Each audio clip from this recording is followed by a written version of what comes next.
안녕하십니까. 저는 서머피셔 사이언티픽 코리아에 재직 중인 IC 엔지니어 박희영 책임입니다. 저는 이번 프레젠테이션은 IC 메인터넌스와 팁 앤 트릭스에 대해서 설명드리겠습니다. 좀 더 유저가 IC의 파트에 대한 구성을 이해하고 IC에 대한 메인터넌스와 IC에 대한 이해를 도움으로써 유저가 좀 더 쉽게 IC에 접근할 수 있는 방법을 마련하기 위해서 이번 프레젠테이션을 마련했습니다. 부디 이 프레젠테이션이 IC 유저분들에게 큰 도움이 되었으면 좋겠습니다. 감사합니다. 안녕하십니까. 저는 이번에 IC 메인터넌스 및 팁 앤 트릭스에 대해서 소개하려고 합니다. 해당 자료는 미국에서 발표했던 자료를 수정 및 보완한 자료입니다.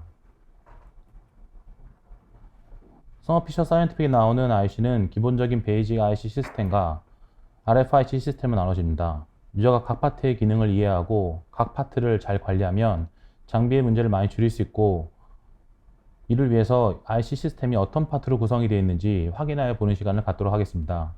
베이직 IC 시스템은 엘루언트 펌프, 인젝션 밸브, 가드 컬럼, 어널리티컬 컬럼, 서프레서, 디텍터의 순으로 구성이 되어 있습니다. RFIC 시스템은 엘루언트 대신에 DI 워터를 사용하고, 베이직 IC 시스템에 없는 엘루언트 제너레이터가 있어서 자동으로 용매가 제조됩니다. 베이직 IC의 경우 용매를 사용하다가 제대로 클리닝하지 않으면 용매의 물이 증발하여 결정화된 것들이 피스톤을 마모시키고 피스톤 실을 손상시켜서 체크밸브 카트리지를 오염시킬 수 있습니다. 이렇게 되면 펌프의 소모품의 수명이 단축됩니다. RFIC는 펌프에 중류수만 흐르기 때문에 펌프의 수명이 베이직 IC보다 증가하며 엘루언트 바틀에 중류수만 넣기 때문에 용매를 직접 만들 필요가 없어서 사용하기 편합니다. 베이직 이온 코나토리 구성은 다음과 같습니다. 다음과 같이 유로가 형성이 됩니다. 엘루언트에서 펌프 쪽으로 용매가 흐르고 인젝션 밸브, 가드 컬럼, 어널리티컬 컬럼, 서프레서, 디텍터의 순으로 유로가 형성이 됩니다. 장비의 압력이 정상적일 때 해당 부분의 압력을 유저가 알고 있으면 차후에 시스템의 압력이 상승될 때 유저가 압력이 어디서 많이 걸리는지를 알 수 있습니다. 압력은 다음과 같이 5군데에서 체크가 가능합니다. 유저가 이 부분의 압력을 미리 알고 있으면 압력이 상승됐을 때 어디 쪽에서 압력이 많이 걸리는지를 알 수 있습니다. 대부분의 압력은 컬럼에서 걸리기 때문에 제일 먼저 가드 컬럼과 어널리티컬 컬럼 쪽에 문제인지 아닌지 확인하고 배드 서포트를 교체해서 컬럼 쪽에 문제인지 아닌지를 판단합니다. 다음은 RFIC 이온 크로마토그래피에 대한 설명입니다. 유로는 다음과 같이 구성이 되어 있습니다. 용매 바틀에 DI 워터가 들어가고 DI 워터가 펌프 쪽에서 펌핑이 되면 펌핑된 용매는 KOH 용매 카트리지를 통해서 KOH가 생성됩니다. KOH 용매가 생성돼 있어서 카보네이트와 수소가 생성되는데, 이 카보네이트와 수소는 KOH 용매가 만들어질 때 생산되는 불순물들입니다. 이 불순물들을 제거하기 위해서 CRTC에서는 카보네이트를, 이지디게서에서는 수소가스를 제거합니다. 그 다음에 백프레셔 코일 통하고 인젝션 밸브를 통한 다음에 가드 컬럼과 어널리티컬 컬럼, 서프레서, 디텍터 순으로 유로가 형성됩니다. 베이직 이온 크로마토그래피와 틀린 점은 서프레서에서 아웃되는 용매가 CRTC를 통해서 이지디게서를 통해서 웨이스트가 된다는 점입니다. 다음과 같은 유로는 ICS 3000 및 5000의 초창기 유로고, 최신의 ICS 5000 플러스 및 6000은 유로가 좀 더 단순화되었습니다. 다음과 같이 CRTC 리젠 아웃단에서 바로 웨이스트가 되는 것을 확인할 수 있습니다. RFI 시스템은 다음처럼 베이직 이온 크로마토그래피와 달리 압력을 체크할 수 있는 부분이 훨씬 더 많아졌습니다. 펌프의 압력이 증가되면 각 부분 쪽의 압력을 측정해서 압력이 정상적인지 아닌지를 체크할 필요가 있습니다. 다음 엘루언트와 DI워터 조건은 다음과 같습니다. DI워터는 18MΩ 이상의 것을 사용하고 HPLC 그레이드의 중류수를 사용하지 않습니다. 또한 용매를 만들 때 ACS 그레이드의 시약을 구매하여 사용해야 됩니다. 바틀은 사용할 때마다 세척하는 것을 권장하고 적어도 일주일에 한 번은 세척을 하여 줍니다. 세척 시에는 소리나 세제를 사용하지 않고 중류수로만 세척을 합니다. 용매나 중류수가 있는 상태에서 용매나 중류수를 추가하지 않습니다. 이는 바틀 안의 용매와 중류수의 오염뿐만 아니라 바틀도 같이 오염될 수 있습니다. NaOH 용매를 어프라인상에서 만들 때는 반드시 헬륨이나 N2가스로 가압해야 됩니다. 혹시 엔드라인 필터를 사용하는 경우에는 주기적으로 관리 및 교체를 해줘야 됩니다. 통상 일주일에 한 번 필터가 막혔는지 아니면 색깔이 변했는지 확인해야 합니다. 세척한 후에 막힌 필터가 뚫리거나 색깔이 하얗게 되지 않으면 필터의 교체가 필요할 수도 있습니다. 필터의 교체는 한 달 주기로 교체하는 것을 권장합니다. 증류수의 조건은 다음과 같습니다. 증류수를 구매하거나 증류장치를 구매하실 때 해당 조건을 충족하는 것으로 구매하시길 바랍니다. 좀 더 쉽게 용매를 제조하기 위해서는 서머피셔 사이언티픽에서 나오는 용매 농축액을 구매하는 것을 권장드립니다. 다음의 슬라이드처럼 각 컬럼의 종류에 따라 100배 농축액이 나오며 제조 방법은 990ml 증류수에 10ml 농축액을 넣으면 빠르고 쉽게 용매를 제조할 수 있습니다. 저는 무엇보다 모든 파트 중에서 증류수 및 시약이 무엇보다 중요하다고 생각합니다. 사람의 몸도 70% 이상이 물이듯 기계 전체를 흘러가는 시약과 증류수의 관리는 무엇보다 중요합니다. 시약과 증류수를 제대로 관리하지 못하면 다른 파트를 아무리 잘 관리해도 문제가 해결되지 않을 수 있습니다. IC 장비는 다음과 같이 모듈형과 일체형 모델이 있습니다. 왼쪽 그림과 같은 모듈형 모델은 ICS6000, ICS5000 플러스, ICS5000, ICS3000 모델이고 일체형 모델은 아키온, ICS1000, 1100, 1500, 1600, ICS2000, 2100, 인티그리온, 이지온의 IC가 일체형 모델입니다. 일체형 모델에서 다음과 같이 빨갛게 표시된 부분은 펌프 부분입니다. 펌프는 일체형 모델과 모듈형 모델에 상관없이 모두 프라이머리 헤드와 세컨더리 헤드를 가지고 있고 모듈형 모델과 일체형 모델 중에 인티그리온 모델은 믹서를 가지고 있습니다. 이 믹서 부분이 차후에 막혀서 장비의 압력이 상승될 수 있으므로 압력이 상승 시에 의심해 볼 수 있는 파트이며 펄스 댐핑 기능을 하고 여러 개의 용매를 섞어주는 믹서가 막히면 교체하거나 믹서가 없을 시에는 유니로 연결해서 믹서를 사용하지 않아도 됩니다. 단 2개 이상의 용매를 섞어 사용한 경우에는 믹서가 필요하므로 플로레이트에 맞는 적절한 믹서로 교체하여 주면 좋습니다. 다음 모델은 인티그리온 모델이고 좌측 모델은 인티그리온 모델이고 우측 모델은 이지온 모델입니다. 펌프 쪽을 빨간색으로 표시해 두었습니다. 프라이머리 헤드는 다음과 같이 인넷 체크 밸브 어셈블리와 아웃넷 체크 밸브 어셈블리가 있습니다.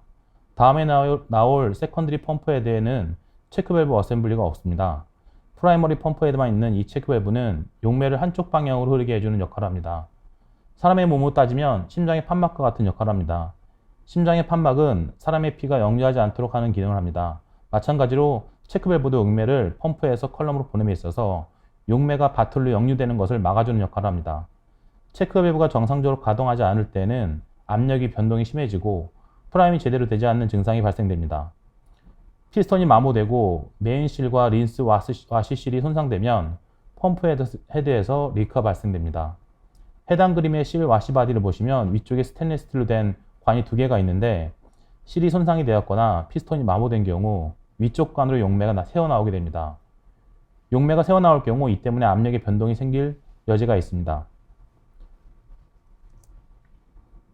세컨더리 펌프 헤드에는 체크 밸브는 없지만 프라이밍 놋과 모델에 따라서 압력 센서가 일체형으로 같이 있습니다. 다음 그림은 체크 밸브의 원리에 대해서 알아보도록 하겠습니다. 체크 밸브 카트리지에는 다음 그림과 같이 아래쪽에는 구멍이 하나 있고 위쪽에는 구멍이 2개인 원통형 모양을 하고 있습니다. 안쪽에 볼이 있어서 볼이 상하 운동을 하는 구조입니다. 제일 첫 번째 그림부터 설명을 드리면 용매가 아래쪽에서 볼을 위쪽으로 밀어내면 볼이 위쪽으로 올라가면서 위쪽에 구멍 2개를 볼이 제대로 막지 못해서 위쪽에 플로어가 형성되게 됩니다. 다시 용매가 아래쪽으로 이동하기 위해서 구멍이 2개인 쪽에서 용매가 역류하여 구멍이 하나인 쪽으로 이동하려고 하면 볼이 구멍 하나인 쪽을 막아서 아래쪽으로 플로어가 흘러가지 못하도록 하는 구조입니다. 제일 오른쪽의 그림은 체크밸브 카트리지를 그림으로 나타낸 것입니다. 그림과 같이 볼이 밑에 있으면 구멍 하나를 막아서 용매가 아래쪽으로 흐르지 못하게 하고 볼이 다음과 같이 위로 올라가게 되면 위쪽에 구멍 2개를 제대로 막지 못해서 위쪽으로 플로어가 형성되게 됩니다.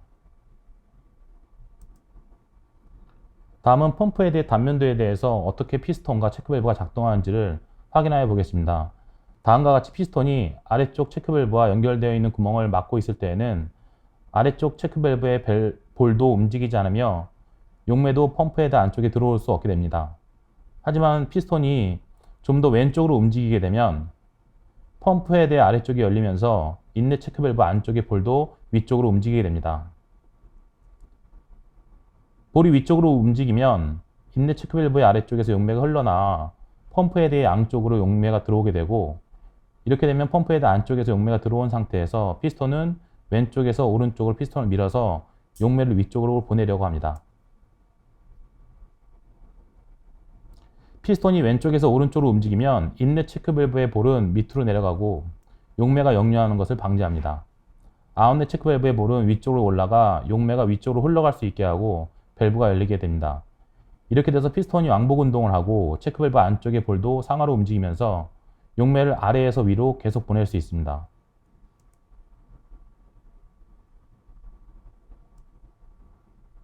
체크 밸브가 오염되어 체크 밸브 안쪽의 볼이 제대로 움직이지 않을 때 체크 밸브를 분해하여 세척하는 것은 유저가 가장 손쉽게 할 수 있는 메인터넌스입니다. 인넷 체크 밸브와 아웃렛 체크 밸브를 분리해서 비이커에 메탄올을 넣고 5에서 10분 정도 초음파 세척을 합니다. 다시 비이커에 3차 중류수를 넣고 5에서 10분 정도 초음파 세척을 합니다. 이렇게 한 후에 인넷 체크 밸브 어셈블리와 아웃렛 체크 밸브 어셈블리를 원래대로 설치하시면 됩니다. 아래 그림과 같이 인넷 체크 밸브는 체크 밸브 하우징의 구멍이 크고 체크 밸브 카트리지의 구멍이 2개인 부분이 보이게 설치합니다. 아웃렛 체크 밸브는 체크 밸브 하우징의 구멍이 인넷 체크 밸브보다 작고 체크 밸브의 카트리지의 구멍이 하나가 보이는 쪽으로 설치한 후에 펌프 헤드의 체크 밸브를 분리한 것으로 역선으로 조립하시면 됩니다. 체크 밸브의 문제 다음으로 가장 많이 생기는 문제인 펌프 헤드의 리크 문제는 다음과 같이 펌프 헤드에 따라서 리크를 확인하는 곳이 다릅니다.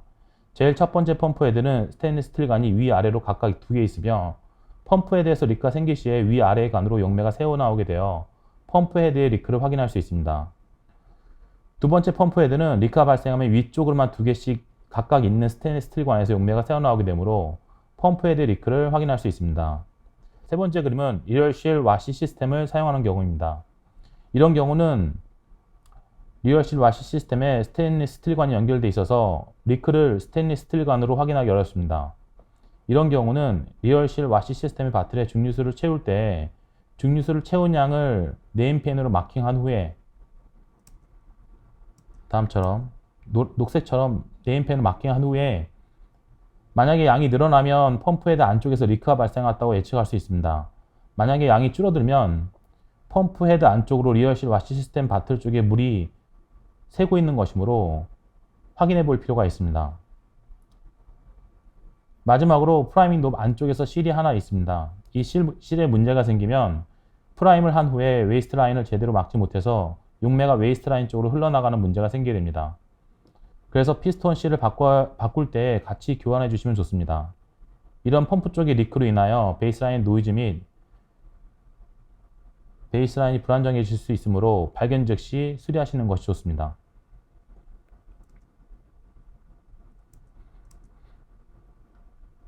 용리의 펌프에서 체크밸브에 문제가 생기거나 펌프 헤드에 링크가 있으면 펌프 압력에 영향을 줄 수 있습니다. 그 외에도 피스톤 실과 같은 펌프 부속품을 교체하다가 펌프 헤드에 손상을 주게 되면 피스톤 실을 교체하여도 펌프에서 리크가 계속 발생할 수 있으므로 펌프 헤드에 스크래치가 있는지 확인하고 모든 용량 라인의 가스를 제거하고 다시 프라임이 제대로 되었는지 확인합니다. 모든 펌프의 연결 부분에서 리크가 없는지 확인하고 연결된 피팅이 느슨한 부분이 있는지 다시 체크합니다. 펌프의 문제로 인한 노이즈는 오른쪽 그림과 같이 파도를 치듯이 위아래로 흔들리게 됩니다. 이런 노이즈가 생길 시에는 펌프에 문제가 없는지를 의심해 볼 필요가 있습니다. 또한 프라임이 제대로 되지 않을 경우에는 압력의 변동이 생길 수 있습니다. 리크가 있는지, 피팅의 연결 부분이 느슨한지도 한번 확인해 보아야 합니다. 프라임이 제대로 되지 않는 경우는 첫 번째로 엔드라인 필터가 설치되어 있을 경우 엔드라인 필터가 막혀 있는 경우에 프라임이 제대로 되지 않을 수 있습니다. 두 번째로 용매 바틀의 유니온을 제대로 조이지 않은 경우입니다. 용매를 교체할 때 용매 바틀의 유니온을 풀어서 용매를 교체하는 경우에 유니온이 제대로 조여 있지 않으면 이 부분을 공기가 유입되어 제대로 프라임이 되지 않을 수 있습니다. 세 번째로 프라임 시에 프라임 밸브를 너무 많이 열고 한 경우입니다. 프라임을 할 시에는 프라임 밸브를 시계 반대 방향으로 반바퀴 정도만 돌린 후에 프라임을 진행합니다. 하지만 반바퀴보다 더 많이 돌리고 프라임 하는 경우에 프라임이 제대로 되지 않으며 프라임 밸브에서 리크가 발생할 수 있습니다. 펌프 압력의 변동이 생기는 경우는 다음과 같은 원인에 의해서 생기는 경우가 있습니다. 초보자가 가장 많이 하는 실수는 용매가 없는 경우입니다. 또한 펌프가 잘 구동되다가 용매가 다 소진된 경우 압력이 흔들리게 됩니다. 그러다가 펌프 프레셔 로우 리미트에 설정되어 있으면 펌프가 오프되게 됩니다. 이렇게 펌프가 용매 없이 구동되면 펌프는 물론 다른 부품들에게도 좋지 않을 수 있으니 주의해야 합니다. 프라임을 하지 않고 펌프 온을 하여도 압력의 변동이 생길 수 있습니다. 펌프 온을 하기 전에는 꼭 프라임 작업을 하여줍니다. 엔드라인 필터가 막힌 경우에는 프라임이 제대로 안 되어 압력의 변동이 같이 올 수 있습니다. 피스톤 실과 체크밸브의 오염이나 손상된 경우에 압력의 변동이 생길 수 있습니다. 펌프 헤드는 앞에서 말씀드렸듯이 두 개의 헤드가 있습니다. 이 중에 한쪽에서만 리크가 발생하게 되면 압력의 변동이 생길 수 있습니다. 또한 체크밸브 카트리지 안쪽이 오염되어 볼이 제대로 움직이지 않을 경우에 압력의 변동이 생길 수 있습니다. 드문 경우지만 피스톤이 펌프 모터 어셈블리와 떨어지는 경우 피스톤은 펌프 모터 어셈블리와 자석으로 붙어 있는데 이 자석에서 피스톤이 떨어지면서 압력이 흔들리는 경우가 있습니다. 유저는 컬럼과 서프레서, 기타 다른 부품을 보호하기 위해서 프레셔 로우 리미트와 어퍼 리미트를 설정합니다. 통상적으로 RFIC의 경우 로우 리미트는 200psi, 어퍼 리미트는 3000psi로 설정됩니다. 이렇게 설정이 되면 압력이 200psi 이하로 떨어졌을 때 펌프가 오프되면서 다른 부품 EGC, KOH, CRTC, 서프레스 등의 파워도 같이 오프되는 것입니다. 로우 리미트 에러가 나는 경우는 용매가 없지 않은지, 리크가 있지 않은지를 확인해야 됩니다. 하이 프레셔 리미트 에러가 발생했을 때는 펌프 압력 센서의 후단에 막힌 부분을 찾아서 이를 교체합니다. 피크의 재현성이 좋지 않다는 것은 펌프의 압력 변동으로 인하여 피크의 리텐션 타임이 흔들리고 이로 인해 좋지 않은 크로마토그램을 얻을 수 있습니다. 프라임이 제대로 되지 않거나 리크가 있거나 프로포션 밸브가 제대로 작동하지 않는 것도 문제의 한 원인일 수 있습니다. 다음에 표와 같이 시스템의 압력 및 토탈 시그널을 기록하여 놓으면 시스템의 압력이 계속 상승하거나 토탈 시그널이 계속 상승하는 것에 대한 모니터링을 할 수 있습니다. 이는 컬럼이나 튜빙이 막히고 있거나 용매가 오염되었거나 서프레스의 상태가 안 좋아지는 등의 문제가 생기고 있는 것을 확인할 수 있는 하나의 지표가 될 수 있습니다. 또한 각 피크의 리텐션 타임을 모니터링하여 컬럼이 오염되고 있지는 않은지 확인할 수도 있습니다. 이에 따라 선제적으로 유저가 메인터넌스를 수행하여 장비를 최적의 상태로 유지할 수 있습니다. 펌프에 문제가 생기기 전에 PM키트를 구매하여 미리 장비에 대한 수리를 진행하면 장비가 문제가 생겨서 장비를 사용하지 못하는 데드타임을 줄일 수 있습니다. 펌프에 문제 발생 이전에 프리벤티브 메인터넌스를 하여 주는 것이 좋습니다. 또한 유저가 RFIC 시스템을 사용하지 않고 있다면 주기적으로 펌프의 세척을 통하여 용매가 결정화돼서 피스톤실에 손상을 주지 않고 체크밸브를 오염시키지 않을 수 있도록 합니다. 이런 면에서 RFIC 시스템은 용매를 사용하지 않아 펌프에 대한 주기적인 세척이 필요 없으며 펌프의 소모품의 수명이 늘어나 유저의 펌프 유지 비용을 줄여줄 수 있습니다. 다음은 인젝션 밸브에 대해 설명드리겠습니다. 인젝션 밸브는 다음과 같이 두 가지 플로우 패스를 형성할 수 있습니다. 아래의 그림과 같이 로드 포지션인 경우 펌프의 용매는 다이렉트로 컬럼으로 흘러가게 되며 로드 포지션일 경우에 샘플에서 샘플 주입이 샘플 라인을 통하여 주입을 하게 되고 샘플 루프를 채운 후에 웨이스트 라인을 통해서 나머지의 샘플이 빠져나가게 됩니다. 그런데 이 과정에서 해당 밸브가 막히는 경우가 종종 있습니다. 바로 샘플 포트입니다. 샘플 포트에 샘플이 제대로 전처리 되지 않았을 때 이쪽 샘플 포트가 막히게 됩니다. 샘플 포트 쪽에 밸브가 막혔을 때에는 백플러시를 통해서 샘플 포트를 뚫어줄 수 있습니다. 방법은 간단합니다. 샘플 포트에 연결되어 있는 라인을 제거하고 웨이스트 라인에 연결되어 있는 라인도 같이 제거합니다. 샘플 포트에서 제거한 라인을 웨이스트 포트에 연결한 후에 샘플 포트를 연결하지 않고 오픈하여 놓습니다. 샘플러에서 증류수를 주입하면 증류수가 웨이스트 포트에서 샘플 포트로 역으로 흘러서 샘플 포트에 막힌 것을 뚫어줄 수도 있습니다. 다음은 인젝트 포지션입니다. 로드 포지션은 샘플 루프에 샘플을 채우는 과정이었다고 하면 인젝트 포지션은 펌프의 용매와 함께 샘플 루프에 있는 샘플을 컬럼으로 주입하는 과정입니다.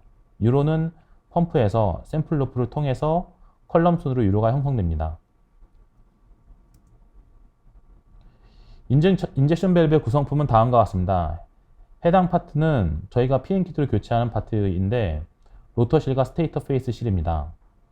로터실과 스테이터 페이스 실은 서로 맞대어 있는 부품으로 로터실이 회전하면서 두 가지 유로를 형성시켜 줍니다.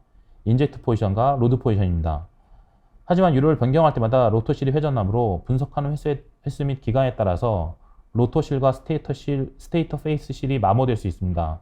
이는 실제로 깨끗한 샘플을 분석하여도 마모될 수 있는 부분인데 인젝션 밸브가 샘플이나 다른 이유로 인하여 오염됐을 경우 로터실과 스테이터 페이스 실의 마모는 가속화될 수 있습니다. 인젝션 밸브를 분해한 그림이며 빨간색으로 표시한 부분이 로터실과 스테이터 페이스 실입니다. 해당 밸브는 실제 유저 사이트에서 인젝션 밸브의 오염을 촬영한 것입니다. 이렇게 오염되어 있을 경우 인젝션 밸브를 분해하여 세척하고 가능하면 스테이터도 같이 세척합니다. 세척 후에도 증상의 개선이 없을 시에는 PN키트를 주문하여 밸브를 리빌드하여 주면 됩니다. 다음과 같이 제형성이 좋지 않을 경우 인젝션 밸브의 피팅이 느슨해져 있거나 리크가 있는지 확인해야 합니다. 또한 밸브가 제대로 구동이 되는지 확인해야 됩니다. 피크의 모양이 좋지 않을 경우나 캐리오버가 있을 경우에는 인젝션 밸브의 실드를 확인하고 모든 튜빙을 다시 자른 후에 피팅을 모두 교체해야 됩니다. 밸브의 튜빙을 연결하여 설치할 때 다음과 같이 라인을 완전히 밸브 포트에 고정시킨 후에 패럴과 볼트로 고정하여 줍니다. 해당 그림과 같이 할 경우 데드 볼륨을 최소화시킬 수 있습니다.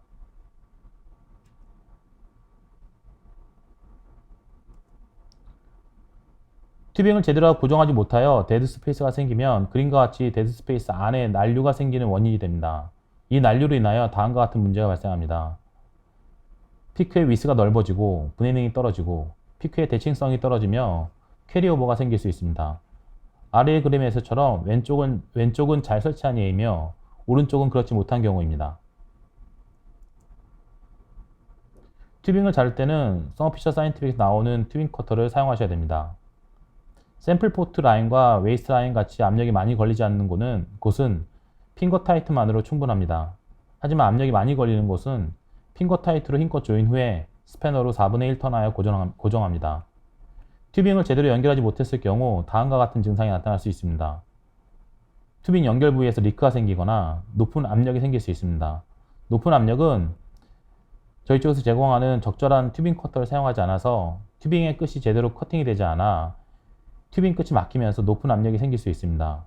피크의 테일링, 피크의 퍼짐 증상, 피크의 쪼개짐 증상, 피크의 숄더링이 생길 수 있고 피크의 재현성 및 스탠다드 리니어리티가 안 좋아질 수 있으며 베이스라인 노이즈도 생길 수 있습니다. 해당 문제가 생길 수 없는 튜빙이 바이퍼 튜빙입니다. 바이퍼 튜빙은 설치할 때 스패너 툴이 필요 없으며 데드 스페이스가 없습니다. 또한 높은 압력을 견딜 수 있고 데드 스페이스로 인한 문제들에 대한 개선을 할 수 있습니다. 튜빙의 종류는 다음과 같습니다. 색깔과 용도에 맞게 사용을 해야 됩니다. 그림과 같이 컬럼에는 두 개의 베드 서포트가 기본 장착되어 있습니다. 하지만 컬럼을 사용하게 되면 계속 오염이 되므로 컬럼을 구매하면 같이 들어오는 베드 서포트를 적절히 교체함으로써 컬럼의 오염 및 압력 상승이 되는 것을 완화해 줄 수 있습니다. 앞에서도 간단히 설명드렸지만 가드 컬럼의 인넷 부분이 샘플과 제일 먼저 접촉하는 부분으로 오염이 제일 심하게 발생합니다. 관련 베드 서포트의 교체 방법은 다음과 같습니다. 두 개의 스패너를 이용해서 컬럼을 분해한 후에 오염된 베드 서포트를 제거하고 새로운 베드 서포트로 교체합니다. 피크의 모양이 변화는 컬럼 문제일 가능성이 높습니다. 피크의 퍼짐 증상, 피크의 뒤쪽이 끌리면서 생기는 테일링, 피크의 앞쪽이 끌리면서 생기는 프론팅 증상이 있습니다. 피크의 퍼짐 증상은 피크가 기존의 정상적인 피크보다 위스가 넓어지는 증상입니다. 간단히 말하면 피크가 정상 피크보다 퍼져나온 증상을 말합니다. 피크의 프론팅은 컬럼의 오염 및 헤드 스페이스, 채널링, 오버로딩에 의해서 문제가 생길 수 있습니다. 피크의 앞쪽이 끌리면서 프론팅 되는 증상입니다.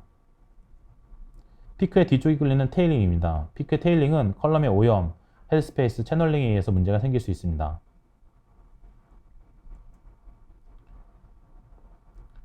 항상 가드 컬럼을 사용하여 분석 컬럼을 보호해야 합니다.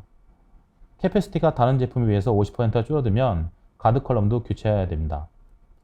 컬럼이 오염됐을 때는 적절한 세척 용액을 확실하지 않은 경우는 용매의 10배 내지 100배를 사용하여 세척합니다.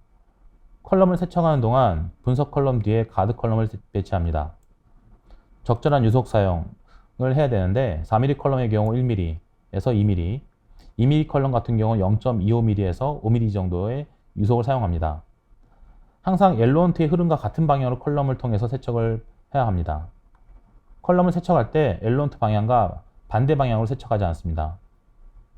컬럼에 표시되어 있는 화살표 방향으로 세척을 진행하도록 합니다. 보통 유기물질은 솔벤트를 사용해서 세척하고 전이금속은 0.2몰 옥살릭 애시드를 사용하여 세척합니다. 자세한 내용은 컬럼 매뉴얼을 참조하시면 됩니다. 컬럼 클리닝 방법은 다음과 같습니다. 기본 유로에서 컬럼의 후단과 서프레서를 분리한 다음에 라인을 웨이스트로 연결합니다. 용액의 흐름을 바꾸지 않고 보호 컬럼과 분석 컬럼의 위치를 바꾸어 배치합니다. 4mm 컬럼은 1mm 유속으로, 2mm 컬럼은 0.25mm 유속으로 플로어하여 세척합니다. 중류수로 10분 동안 세척한 후에 세척 용액으로 60분 이상 세척하고 오염이 아주 심할 때에는 4시간 이상 세척합니다. 중류수를 다시 10분 동안 세척하고 다시 정상적인 유로로 되돌리기 전에 기존 용매로 60분 이상 평형화를 가집니다. 다시 원래의 위치로 복귀합니다. 컬럼과 가드 컬럼의 위치를 바꾸는 이유는 이전에 설명드렸지만 가드 컬럼이 인젝션 밸브를 통해서 샘플과 가장 맞닿아 있는 부분입니다. 가드 컬럼이 오염되면 이 가드 컬럼이 오염된 부분 자체가 본 컬럼 쪽으로 넘어갈 수 있습니다. 지금처럼 유로를 거꾸로 해놓지 않으면 가드 컬럼의 오염 소스가 본 컬럼 넘어갈 수 있기 때문에 가드 컬럼과 본 컬럼을 반대로 배치해서 세척하는 것입니다. 다음은 컬럼 매뉴얼에 있는 컬럼 클린업 솔루션입니다. 다음과 같이 친수성 오염, 금속 오염, 소수성 오염의 물질에 대한 클리닝 솔루션이 정해 있으므로 각 컬럼에 따른 클리닝 솔루션을 정해서 세척하면 됩니다. 다음 서머 사이트에 방문하면 컬럼 이름을 검색하고 컬럼 이름에 대한 컬럼 매뉴얼을 확인할 수 있습니다. 컬럼 매뉴얼을 확인하면 좀 더 정확한 내용을 얻을 수 있습니다. 컬럼 안쪽에는 QAR 리포트, 퀄리티 어슈런스 리포트가 있는데 퀄리티 어슈런스 리포트의 압력의 수치를 확인하는 것도 좋습니다. 이전의 컬럼과 달리 압력이 높을 수 있으므로 압력을 확인하는 것이 좋습니다. 기존의 컬럼이 압력이 낮고 이번에 새로 구매한 컬럼의 압력이 높게 되면 실제 펌프 압력의 어퍼 리미트를 하이 프레셔 리미트를 초과할 수 있습니다. 그래서 항상 컬럼을 구매하셨을 때는 QAR 리포트를 보관하고 기존의 QAR 리포트와 지금 QAR 리포트의 압력 차이가 얼마만큼 나는지 확인할 필요가 있습니다. 컬럼 문제에 대한 요약입니다. 우선 컬럼 문제가 생겼다고 판단이 되면 용매를 다시 만들고 컬럼에 리크가 있는지 펌프가 제대로 작동하는지 확인합니다.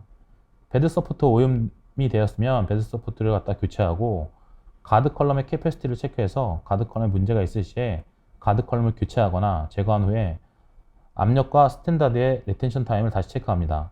이런 경우 가드 컬럼을 제거했을 경우 실제의 크로마토그래피와 동일하게 실제의 크로마토그래피가 개선되게 되면 가드 컬럼이 문제이기 때문에 가드 컬럼이 문제인지 아닌지 확인하는 방법입니다. 가드 컬럼을 교체한 후에도 증상이 해결되지 않으면 컬럼을 교체하거나 세정해야 됩니다. 음영 서프레서는 각 용매에 맞는 것을 사용해야 됩니다. 그림과 같이 DRS600은 신형 서프레서이며 광범위하게 사용할 수 있는 서프레서입니다. 하지만 특수한 용도로 사용할 수 있는 서프레서도 있으므로 각 용도에 맞게 서프레서를 선택해서 사용하시면 됩니다. 서프레서의 유로는 다음과 같습니다. 엘로원트 인, 엘로원트 아웃으로 나온 게 디텍터로 들어가서 위쪽에 리젠 인에서 멤브레인을 통과한 후에 리젠 아웃 쪽으로 플로우 됩니다.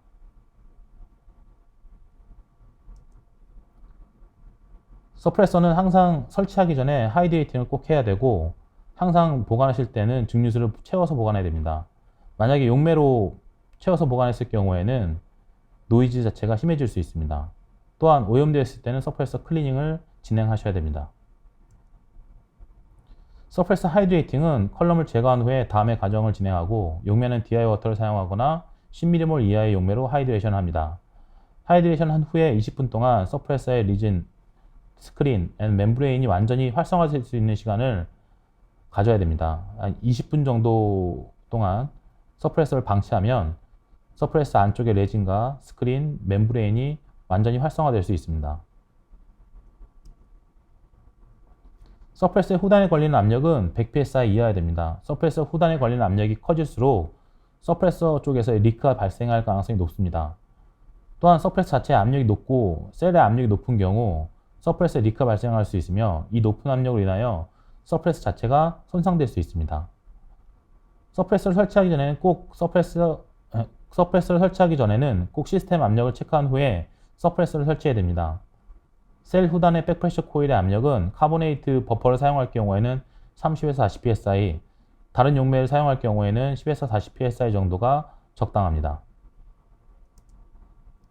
서프레서 후단에 걸리는 압력은 100psi 이하여야 되는데 100psi를 넘게 되면 다음과 같이 서프레서에서 노이즈가 크게 발생합니다.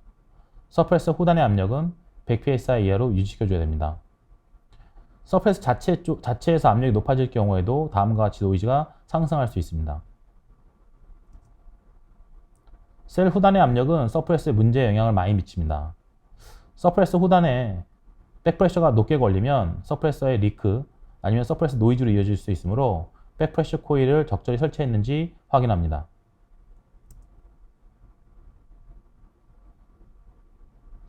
서프레서 커런트를 높게 걸지 않아야 됩니다. 서프레서의 커런트 세팅을 높게 하지 않아야 됩니다. 서프레서의 커런트를 권장하는 커런트보다 높게 사용할 경우에는 노이즈, 드리프트, 특정 물질에 대한 감도가 떨어지고 서프레서의 수명 및 캐패시티가 감소할 수 있습니다. 또한 오버 볼테지, 오버 커런트 등의 알람이 발생할 수도 있습니다. 서프레서의 클리닝은 다음과 같이 합니다. 서프레서에 클리닝 솔루션을 용매통에 클리닝 솔루션을 넣고 펌프한 후에 엘러언트 인, 엘러언트 아웃, 엘러언트 아웃과 리젠 인 포트를 같이 연결한 다음에 리젠 아웃 쪽으로 클리닝 솔루션이 웨이스트 됩니다. 그림에서 보는 것 같이 금속 오염 아니면 유기 오염에 따라서 서프레서를 세척할 수 있습니다. 주의할 점은 유기 오염 문제일 경우에는 1노르말 MSA와 90% 아스토나이트를 섞어서 보관하지 않습니다. 바로 세척하기 전에 바로 만들어서 세척을 진행을 해야 됩니다.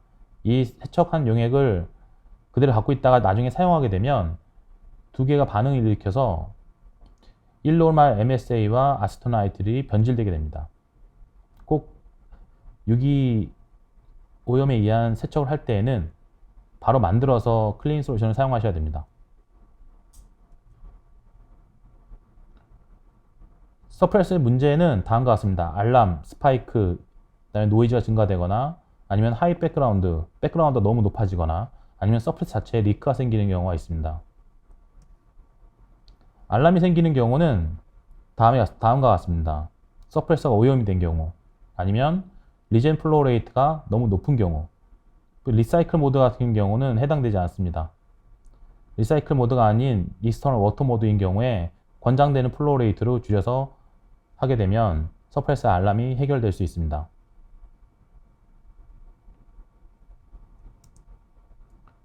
스파이크, 서프레서 크로마토그램 쪽에서 다음처럼 노이즈가 심하게 발생하는 경우입니다. 이는 서프레서의 오염에 의해서 발생할 수도 있고 서프레서의 커런트를 적정 커런트보다 높게 설정해서 발생할 수도 있습니다. 이런 노이즈를 제거하기 위해서는 하이드레이션이나 클리닝을 하면 됩니다. 서프레서는 하나의 어셈블리 물체로 서프레서를 분해해서 수리할 수 없습니다. 그래서 서프레서 해결 방법은 하이드레이션이나 클리닝이 거의 대부분이고 서프레서 쪽에 압력이 걸리지 않게 하면 서프레서를 오랫동안 사용할 수 있습니다. 다음은 셀이나 라인에 갇힌 가스 버블로 인하여 노이즈가 발생하는 경우입니다. 이런 가스버블이 발생했을 경우에는 서프레서의 L1 DN9을 잠깐 풀었다가 다시 열면 좌측에 있는 노이즈가 오른쪽처럼 감소될 수 있습니다. 서프레스 메인터넌스는 서프레스는 항상 수분을 유지해야 됩니다. 안쪽에 멤브레인 이온 투과성 멤브레인이 있기 때문에 서프레서가 건조해지면 좋지 않습니다. 서프레서는 꼭 수분을 유지해야 되고 보관할 때도 항상 DI 워터로 보관하셔야 됩니다. 또한 일반적으로 서프레서를 보관할 때는 기본적인 IC 시스템에 달아서 보관하시는데 원래 보관하는 방식은 모든 포트를 막고 서프레서 안쪽에 물을 채워서 보관하셔야 됩니다. 그렇지 않고 용매로 채워놓은 상태에서 보관하시면 차후에 더 높은 노이즈가 생길 수 있습니다.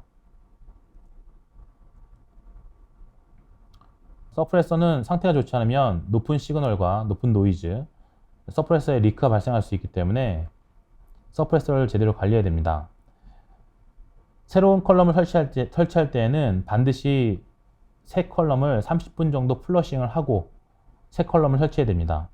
새 컬럼을 플러싱하지 않고 새 컬럼 안에 있는 스토리지 솔루션, 보관 용액을 갖다가 서프레서 안쪽으로 들어가게 되면 서프레서 안쪽이 오염돼서 피크 테일링이 발생할 수 있습니다. 반드시 새로운 컬럼을 설치하실 때는 30분 정도 세정하고 서프레서에 연결해 주셔야 됩니다. 또한 고객 매트리스가 서프레서 내에 침전돼서 서프레서의 압력이 증가할 수 있습니다. 주기적으로 서프레서에 걸리는 압력을 체크해 주시는 것도 좋습니다. 또 시간이 지남에 따라 압력을 모니터링하고 압력이 증가하는 경우에 컬럼의 압력이 증가하는 것이 아닌 서프레서의 압력이 증가하는 것으로 판명이 되면 서프레서에 대한 클리닝을 수행해야 됩니다. 피크와 감도가 낮아지는 경우 서프레서 쪽에 캐패시티가 떨어졌을 경우가 있기 때문에 이런 경우에는 필요에 따라서 산 또는 염기로 재생하여 줍니다. 다음은 적절한 백프레셔 코일을 사용했을 때와 적절하지 않은 백프레셔 코일을 사용했을 때의 노이즈 차이입니다. 서프레서의 후단, 서프레서 컨덕티비티 디텍터 셀 후단에 적절한 백프레셔 코일이 설치되어 있어야지만 좋은 노이즈를 얻을 수 있습니다. 컨덕티비티 디텍터는 더 낮은 백그라운드일수록 좀 더 좋은 데이터를 만들 수 있습니다. 백그라운드는 토탈 시그널과 똑같은 말인데 토탈 시그널이 제대로 높을 경우에는 서프레서가 제대로 작동하지 않거나 증류수가 나쁘거나 엘로원트 농도가 너무 높을 경우입니다. 또한 컨덕티비티 셀이 고장나면 컨덕티비티 셀 인렛 라인의 튜빙이 손상돼서 내부로 리크되는 경우나 컨덕티비티 셀이 오염돼서 컨덕티비티 셀이 막히는 경우가 있습니다. 셀의 적절한 백프레셔는 100psi 이하입니다. 다음은 실제 셀이 막힌 증상에 의해서 셀 튜빙이 터져서 안쪽이 리크가 난 경우입니다. 셀이 막혔을 경우에 셀을 백플러시를 이용해서 셀을 뚫어주는데 백플러시를 통해서도 셀 자체가 뚫리지 않았을 경우에 셀을 통째로 교체해야 될 수도 있습니다. 셀 자체의 오염이 되지 않도록 셀을 잘 클리닝 해주셔야 됩니다. 다음은 셀 안쪽에 버블이 트랩됐을 때 버블을 제거하는 과정입니다. 셀 아웃렛 쪽에 튜빙을 손으로 2-3초 정도 막았다 뗐다를 반복하시면 셀 안쪽에 트랩된 버블을 제거할 수 있습니다. 지금은 이제 손가락으로 막고 있는 그림이고 손가락으로 떼고 있는 그림입니다. 이 과정을 몇 번 반복을 해주시면 지금 크로마토램처럼 노이즈가 있던 베이스 라인이 노이즈가 없어지는 것을 확인할 수 있습니다. 위쪽 그림은 컨덕티비티 셀 자체가 좋지 않아서 생기는 노이즈이고 아래쪽은 컨덕티비티 셀을 교체한 이후에 베이스라인 정상적인 상태를 보여주는 상태를 보여줍니다. 셀 자체가 너무 오염돼서 셀을 클리닝하고 싶으시면 질산을 이용해서 클리닝을 합니다. 다음과 같은 그림과 같이 질산을 밀어넣고 기다리고 2분 정도 기다리고 질산을 밀어넣고 2분 정도 기다린 후에 증류수를 와싱합니다. 샘플러 쪽의 메인터넌스는 다음과 같습니다.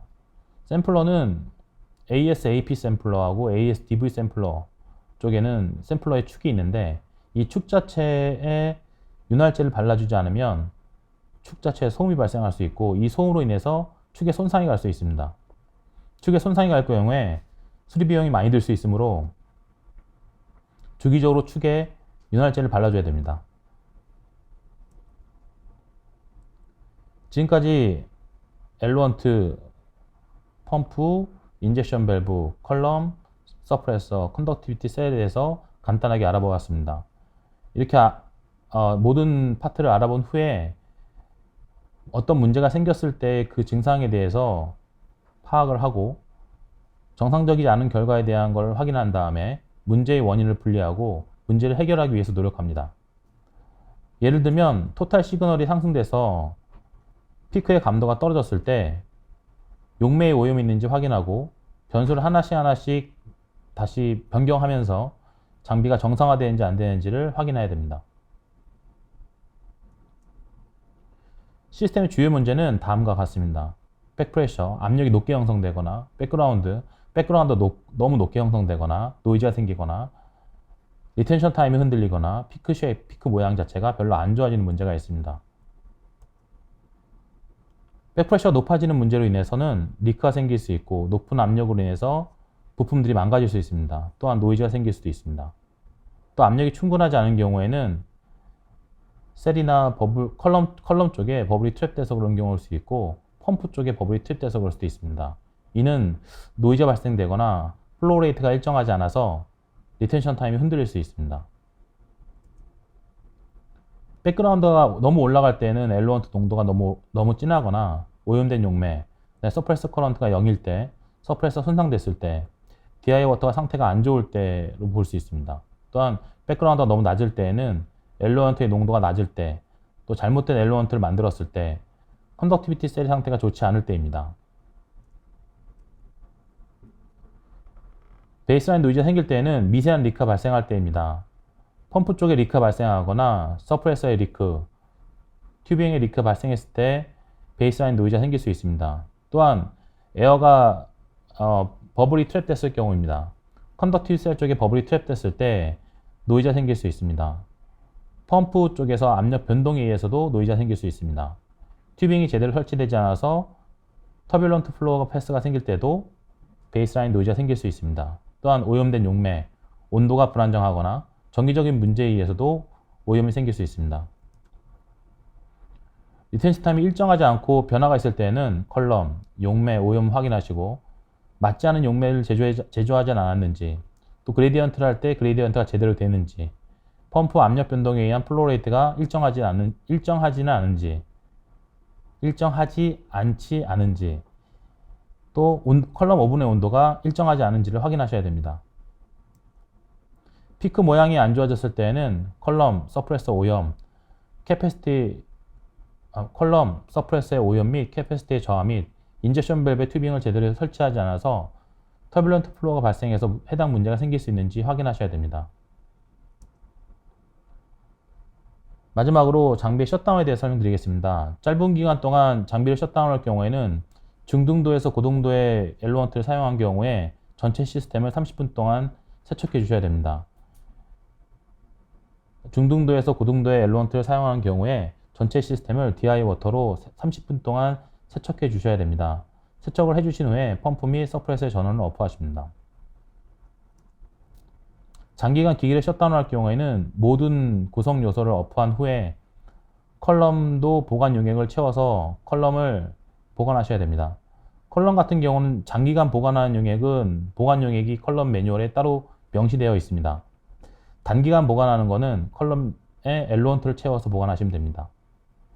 시스템에서 컬럼을 제거하고 컬럼의 양쪽 끝을 막아 컬럼에 레진이 마르지 않도록 보관합니다. 이지 카트리지를 제거하고 두 개의 포트를 막은 후에 적절히 보관합니다. CRTC도 제거하고 하이드레이션을 한 다음에 4개의 포트를 모두 막아서 보관합니다. 서프레서를 제거하고 하이드레이션을 한 다음에 건조를 방지하기 위해 4개의 포트를 막아서 보관합니다. 컬럼의 인렛 및 아웃렛 라인을 유니온에 연결하고 시스템을 DI 워터로 30분 동안 세척한 다음에 펌프로 오프하고 시스템의 전원을 끄시면 펌프의 장기간 기기의 셧다운이 끝나게 됩니다. 기기를 장기간 셧다운 할 경우에 다음의 과정을 수행하여 주시면 됩니다. 네, 감사합니다.